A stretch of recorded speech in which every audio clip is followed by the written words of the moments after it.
So it's going to be one of those days where certain things are coming up that I want to share, so I'm just going to share them with you, all right? Some of you out there probably hear the word meditation a lot now. It's become a normal part of our discussion on the television, I almost said the radio, holy crap, that dates me, on the podcasts we listen to. The point is, meditation is a part of your normal experience now. But a lot of you may be wondering, well, how do I meditate, or why is this a thing? Some of you may notice some resistance about the idea. And quite simply, if you are not taking charge of where your mind and where your body is, in other words, where your attention is, then your mind and body are going to fall back on what they know. They are going to fall back on what they have practiced doing. So if you grew up in a home with a lot of anger, if you grew up in a home where your parents practiced arguing, then your default reaction, your autopilot, your default mode is going to be to go into a place of anger or argumentativeness when you're triggered in a way that reminds you of that past experience. That's how we're built.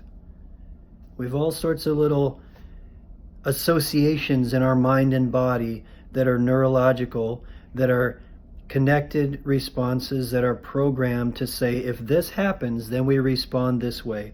That's like the internal algorithm of our mind and our body. And we are constantly updating those algorithms by how we choose to respond to our thoughts and our feelings and our sensations in our environment. So what is meditation? In my opinion, it's learning to quiet the mind. It's learning to focus your attention where you want it.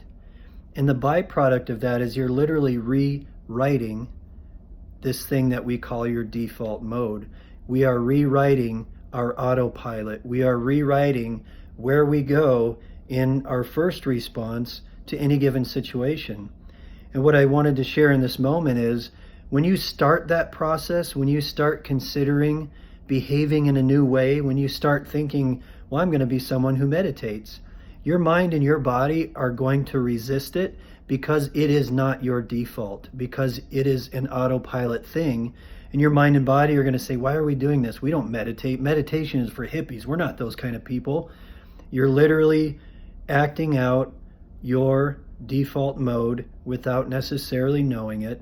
You're allowing yourself to fall into sort of this categorical type of thinking, and that is getting in the way of you being flexible in your mind and body. Okay? So just recognize a part of changing your behavior, a part of learning to meditate, is working through resistance.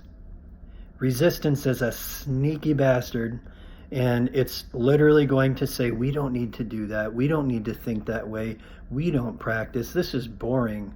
Okay? There's all sorts of different ways for your mind and body to resist.